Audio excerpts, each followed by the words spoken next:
Good evening, everyone, and welcome to Between Monsters and Men. Today we'll be getting into the theories of the Bell Witch haunting. This is the second part of my Bell Witch videos. I am happy to say I rather enjoyed researching this haunting. I really didn't expect so many theories to have come up, but I will bring up the most known theories and a very few not so heard of. I hope you enjoy. The first theory is the most common and accepted for majority of those who just heard of the haunting and never did much more digging other than that. It is easier to accept this theory because the finger was pointed at someone who once was alive and had possibly reason to want vengeance on the family. But what people don't know is the real backstory. Kate Batts was another resident of Adams, Tennessee during the 1800s. Along with the Bell family. She lived with her husband and seemed a bit off, most claiming it being her practice in the dark arts. Her grudge for John Bell was stemmed along the roots of a bad land deal, and one day she died to haunt him. That's about it, or at least most think. Another reason as to why Kate Batts hated John Bell was that they had a secret affair, and during this affair she had gotten pregnant. Not wanting her to have the baby, John Bell led her into the woods and killed her. Afterwards she haunted him. Again, a good reason for people to blame her as the vengeful spirit. But that's not the only reason why they pointed the finger at this young woman. One of the oldest tellings of the Bell Witch haunting is by an author named Martin Van Buren Ingram, whom many skeptics believe falsified majority of the story. Now he is not the only one who's written about the haunting, so did one of the Bell children. But in Ingram's story, he was the one who brought up that not only did the spirit claim to be many other people, one being Native American, but of that of Kate Batts. Now let's get into why the most known theory that is widely accepted is the most false. Kate Batts was known for being a little strange. She was close to nature due to her grandmother having been Cherokee Indian, and with her close relative living with her for a time, she learned the art of herbs to heal, not to cause pain. She was much in tune with nature, which at the time period when the church mostly ruled, especially in small towns, this type of interest was seen as odd or simply just dark of nature. There is also no physical proof stating of any purchasing, selling, or auctioning of land between Kate Batts and John Bell. That doesn't mean it could have not happened, but it is unlikely. As for the affair and her dying, whether it was from being killed or dying previous to the curse is off as well. Kate Batts died 27 years after John Bell. 27. Not many know this, but it is in the records. Demons and spirits do have a way of using their summoners' names as their own when being asked who they are. Usually because demons can be exorcised easier when they give their real names, but it doesn't appeal to me why the spirit would claim to be so many other people before stating that she is Kate Batts. And it's only in one story that I was able to find this statement. Unfortunately, it is Ingram's story that many historians and researchers referred to back then and now as reliable. Also, a demon and spirit taken on the name of a human is unlikely unless if it is of a person they are possessing or who they truly are. I personally don't believe the spirit was of Kate Batts. Banshee, you say? This theory I actually didn't find anywhere. My husband brought it up to me. He too is into this sort of stuff, but he doesn't read or research any of the information and primarily relies on television and games for his knowledge. Very rarely does he ever ask me about cryptids, monsters, spirits, and etc. And it wouldn't surprise me if he tunes me out whenever I start going on a rambling on this stuff either. But when he brought it up, I had to acknowledge it. I know much about banshees. My family derives from all over, but a big chunk comes from Scotland and a small piece of me comes from Ireland. Not just that, but one of my ancestors was a famous writer by the name of Sir Walter Scott. He has written about banshees in his poems, so the interest on the spirit is close to heart. Banshees are spirits or fairies depending on what you believe in. You can hear wailing or crying from near streams or amidst the moors. When you hear them, it's an omen that either you or someone close to you will die, kind of like that of the Flying Dutchman. In most popular stories, the Banshee usually only follows royal-related families, but there are stories of others who ran into them. They don't ever really do much talking. I actually have never heard of a story where a Banshee has done any talking, but when he brought it up, I had to look further. The Bell name does come from an Irish or Scottish descent. There are other countries it is related to, but I found it mostly brought up via in Irish, so the setting of the family would fit depending if you believe believe in the royal following or the random bad omen following. But again, banshees don't haunt, they warn. They don't talk, they wail. I would have loved if this theory would have had some kind of roots, but it's the most unlikely out of all the theories. This theory has been popularized by the movie An American Haunting. If you are really into the paranormal and spirits, you've probably heard of the psychokinetic abilities. There have been a couple of rare occurrences when poltergeist activity would begin to happen in a house or building that had never happened in before. These houses and buildings are built on land with no dead beneath, and no one dying within, and then for some unknown reason activity is suddenly occurring. When investigating these cases, people have found that it wasn't a spirit causing the rage, but instead a teenage associate or family member, usually between the age of 13 and 25. These teenagers would not know they are causing the distress, so how were they able to? Well, during the teenage time period is when our brains are still fragile and growing, but it is also when we are experiencing the most emotional loss of control. We feel things in a larger atmosphere than we would when we are adults. These activities are caused by teenagers who are going through trauma, problems at home such as divorce, abuse, or sexual abuse, or extreme stress. I have heard of 2 cases of this happening, but I can't remember the details exactly, only that one was in a store that a teenager was working at. She had problems at home, and when investigated,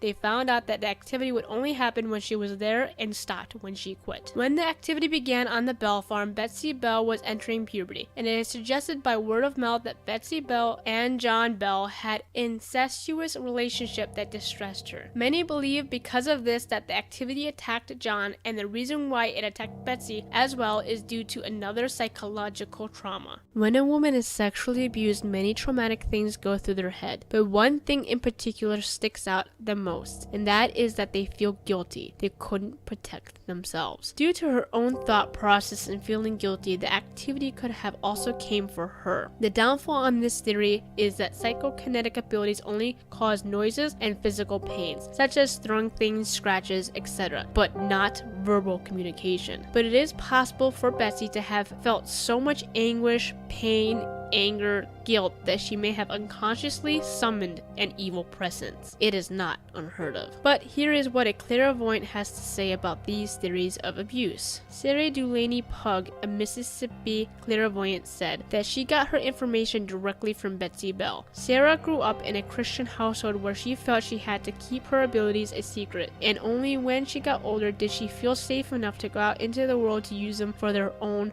real purpose. At 29, she joined a paranormal investigation group. A&E asked her to join on the documentary of Cursed the Bell Witch, and this is where she met Betsy Bell. What she had said was that the Bell family wasn't cursed, the land was. And it wasn't the spirit that killed John Bell, but a slave instead. A slave poisoned him because he could not protect Betsy from a family member who was sexually abusing her. To further prove her ability, she had taken a tour of the places central to the Bell Witch legend. While there, she had scribbled in a notebook, and at the end of the day, she had lists of names of everyone in the Bell family and came up with facts that both men who brought her on the tour, one being a Bell family member and the other a historian, said she could have not known. Sarah doesn't disclose who in the family had sexually abused Betsy. If it wasn't John, I can't imagine why the slave would have solely killed him instead of the actual abuser. It doesn't make much sense to me, because if the slave killed John because he didn't protect his daughter, then if it was someone else, they could still abuse her. No one else in the family was killed but John. It makes more sense to me if the slave killed John because he was the abuser, and this was his way of protecting little Betsy. To help with that theory is that John Bell wasn't whom he seemed. Back in North Carolina before they moved, John Bell had killed a man named John Black. He killed this man for speaking indecently about his eldest daughter, Mary, and that's about all we know about that incident. He was also excommunicated by the church for life. I can't exaggerate enough how destructive back then being excommunicated from the church was. The church was life. It ruled and it controlled. In the medieval times, it was all you knew. The church was capable of picking kings and killing them. Though in the 1800s it wasn't as bad as the medieval times, it still ruled with a firm fist, and it was pretty hard to get excommunicated. You have to have done something the church would have said, nope, get out. And no one is entirely sure what he had done. Some believe had to do something something with his slaves, and others with possibly being found out as sexually doing the taboo. There is no document saying what he had done, just that he was excommunicated. Another connection to the incestuous nature was that John apparently wrote down many of the things that the spirit had said, but refused to write down things that he felt was blasphemous or was sexual of nature. I can understand a stubborn man not wanting to write down lies, but a man would do the same if they were truths he didn't want it repeated. For this theory, I kind of see the sexual abuse happening. Why? Back then it was kind of common as a taboo as it was. They were getting out of the mind frame that people would marry young, and out of mind frame that young females had to marry way older gentlemen. It was still practiced, but it was slowly being turned away from. For a man to touch his daughter is a dark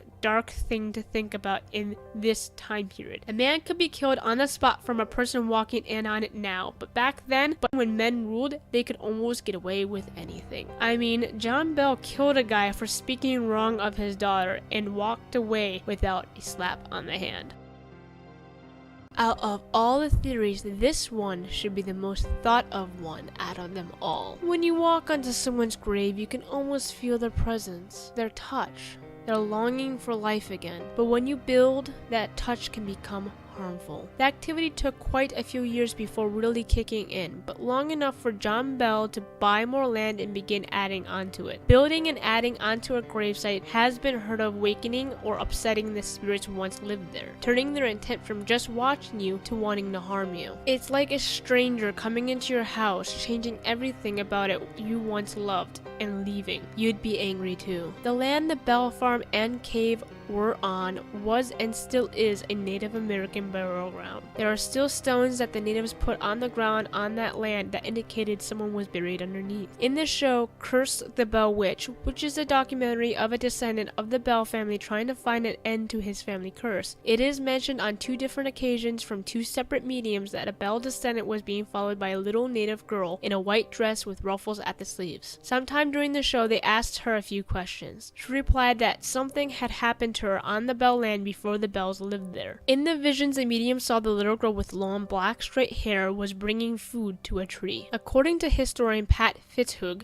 a specialist on the Bell history and historian, said that there is a story of Drury Bell, John and Lucy Bell's son, and a friend disturbed a Native American grave on their land. They were walking around on the farm when they came across the grave. For unknown reasons, they dug it up thinking they would find treasure. Instead of finding treasure, they found a skeleton.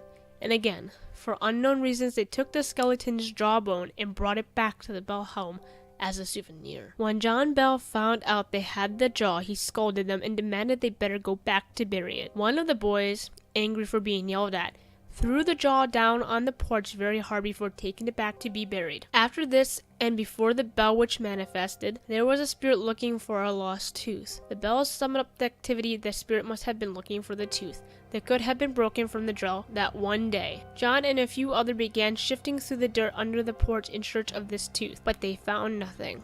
When the Bell Witch did manifest itself and the Bells asked of its origins, out of the many it gave, the Native American mentioning was the only one they felt was directly linked to the haunting. To further provide proof of an angry native spirit comes from the Native American shaman William Windwalker Gibson, who states that he believes that there are multiple spirits on the land, but one was called the Watcher. He believes that this Watcher, who usually protects the land, has killed people even before the Bells came along, and once killed became bloodthirsty and angry. Adding onto the land by building more would only anger the Watcher as well. Gibson also stated that there was one dominant spirit within the Bell Witch cave, and it was this spirit that haunted John Bell and killed him. This spirit is now also referenced as the Dark Sentinel by William Windwalker Gibson.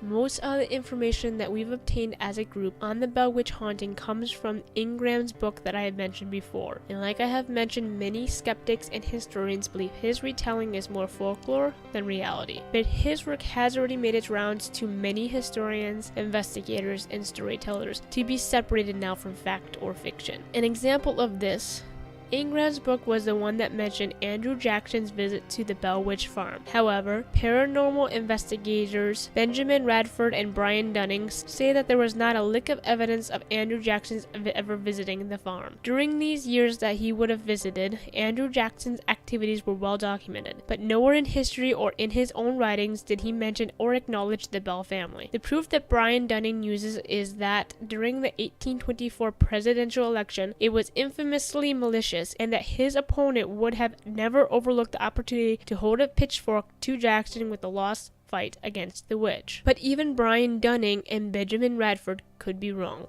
because the direct descendant of John Bell, Charles Bailey Bell, the man the Bell Witch was supposed to have visited after 107 years, published a book entitled The Bell Witch, A Mysterious Spirit in 1934. In his book, he tells of stories told by his great aunt Betsy Bell later in her life, her accounts involving Andrew Jackson and even a boy being trapped in the Bell Witch cave who was then forcefully pulled out feet first by the witch. Skeptics go even as far as saying Betsy Bell was a fraud. Joe Nickel, who is one of those skeptics, said after hearing the Bell Witch story, "Sounds suspiciously like an example of poltergeist faking syndrome, in which someone, typically a child, causes mischief." There are so many versions of the story now that it is hard to distinguish fact from fiction. General versions relied on the basis of the diary Richard William Bell wrote, one of John Bell's sons during the time. I firmly believe that the land is cursed. Any native burial ground that is disturbed, you should expect retaliation from. The natives were extremely spiritual people, connected to the earth in ways we can never imagine now, just like the Druids in Ireland and Scotland. To then also disturb their graves, steal, and cause damage is basically asking to be harmed. It is the utmost disrespect you can do to a person after death. But I also believe that Betsy Bell was abused. The way I see it is Betsy Bell was abused. Unknowing to her, she had caused a small amount of activity, but then the disturbances of the graves, the building on the land, and the guilt and anger and sadness she felt, fed the enraged spirits and built in them a demonic presence, and now probably can never be distinguished. I do not think at all that Kate Betts is the cause of any of this, nor Banshee, as cool as that story would be. But hey, that is just my belief. What is yours? I truly hope you enjoyed this video. Please do not discriminate if any of these theories go against anything you personally believe. This is just what I found, searched, and etc. Due to YouTube demonetizing videos like mine, please check out my Patreon page if you want. Come and support me. I make videos about the dark, mysterious, weird, unusual, and unheard of. Out of these involve spirits, true crimes, cryptids, and much more. I would also like to thank my supporting Patreon now, and for the subscriber on the screen for requesting this topic. Please like, comment, and subscribe.